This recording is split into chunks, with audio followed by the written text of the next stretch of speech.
Derrick James, man. Derrick James is like Nick Fury out here, boy. You know what I mean? He's like Samuel L. Jackson with the fucking of the boxing coaching world. Like he is assembling the Avengers, bro. Like, let's go through it. Errol Spence, yeah, first and foremost. Jamel Charlo, who he brought on afterwards, yeah. Frank Martin, yeah. Anthony Joshua, and now Ryan Garcia. And I think he's got a couple other fighters as well. But just in terms of the top tier, I mean, maybe you might want to drop Frank Martin from that. Never fought for a world title. But everybody else, like you've got the unified three-belt unified champion of the world at welterweight in Errol Spence. You got the undisputed champion at light middleweight in Jamel Charlo. You got the former unified heavyweight champion of the world in Anthony Joshua, and you got one of the biggest commercial draws in the sport in Ryan Garcia. Yeah, just coming off probably the biggest fight of the year against Tank. Like that's a lot, man. That's a lot when you think about it. Like fighters typically train at least 5 times a week, right? 5 days a week. So when you got five fighters, you know, like that's a mad rotation. Do you know what I mean?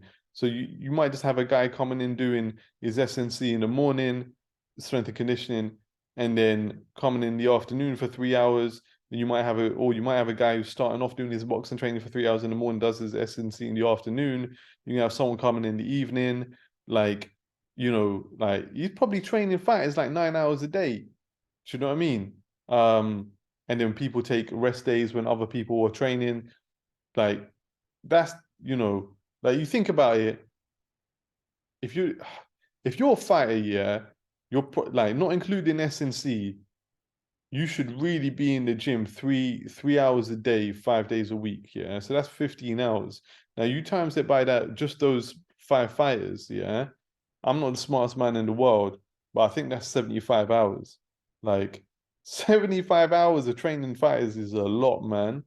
Do you know what I mean? And even if he's only doing like 2 hours, yeah, that's still like two times five is 10 hours. Do you know what I mean? Times five fighters, that's 50 hours. Do you know what I mean? 50 hours of boxing training. And and that's just the training, yeah. You got to keep in mind, on top of that, like you got to orchestrate sparring, you got to observe the sparring, you got to book the sparring. You know what I mean? There's like logistics behind that shit. Um, Having sparring partners coming in and all of that. Um, that's a lot, man. And typically, the way this tends to play out, and we've seen it so many times with so many trainers, yeah. Like just off the top of my head, Adam Booth, we've seen it with. Shane McGuigan, we've seen it with. Freddie Roach, we saw it with. Yeah. Um, Seen it with like in the past with trainers like Buddy McGirt. Yeah. We've seen it like just so many times. Oh, um, Canelo's coach, yeah, Eddie Reynoso. Um, Back in the day, if we're going back even further, Enzo Calzaghe. Yeah. Trainers will get popular with one fighter, and then everyone then wants to train with them, and they end up taking more than they can handle, and then one of their fighter loses, and the next thing you know, everyone in the camp is lost. Yeah. And then they end up with like no fighters. And I think personally, Derrick James could be on that trajectory, man, because like let's be honest, Spence versus Crawford is a 50-50. Maybe I would personally say I'd have Crawford the favorite.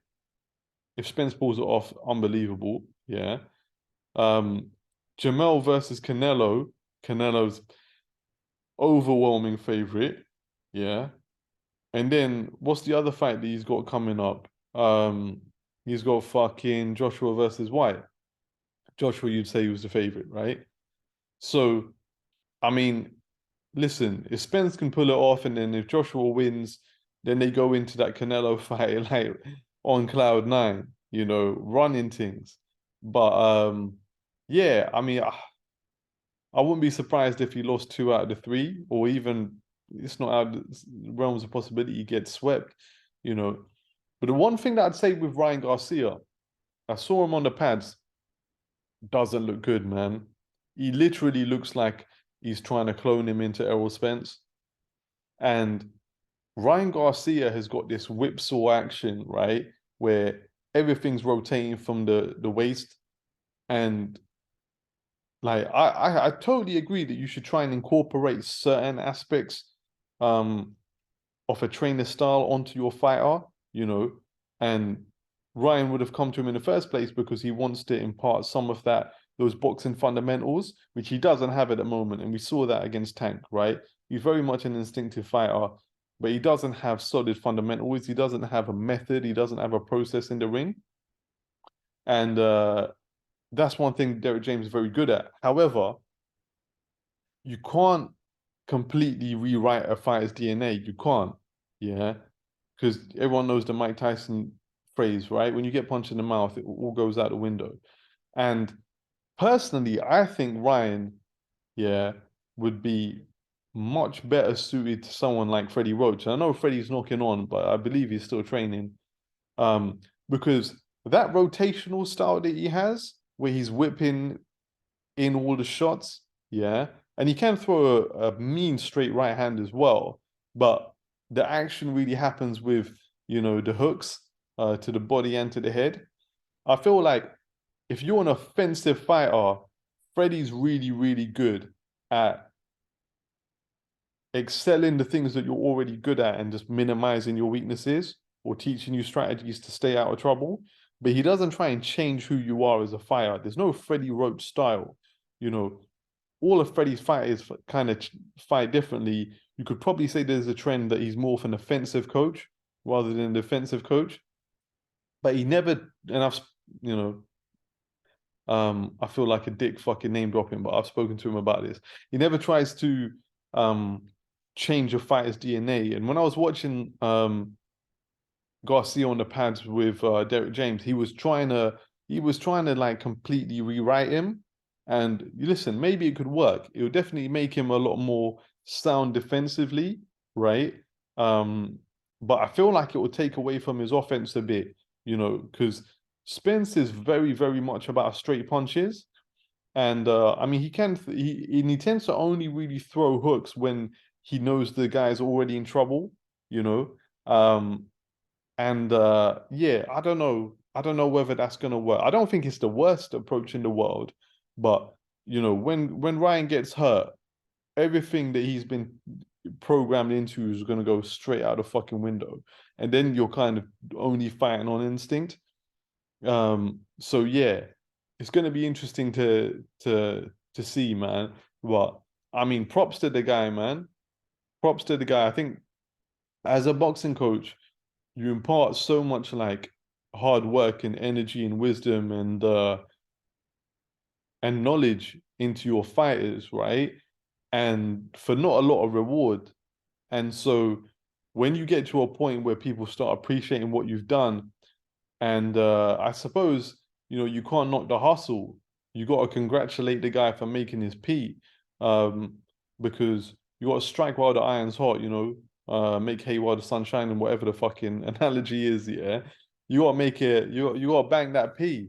So you think if my man's copying 10% of like all of these fucking, if he's copying his 10% off AJ's fight and fucking Spencer's fight and fucking Charlo's fight, like dude's living, man. So yeah, man. I'm not hating, love to see boxing trainers do well, but I do wonder whether he's taken on a bit too much. And I suppose it's better to have a consistent run of success than to just like take on too much and crash and burn. But yeah, we'll see how it turns out, man. But for now, aka Nick Fury, Derrick James, he's killing the game.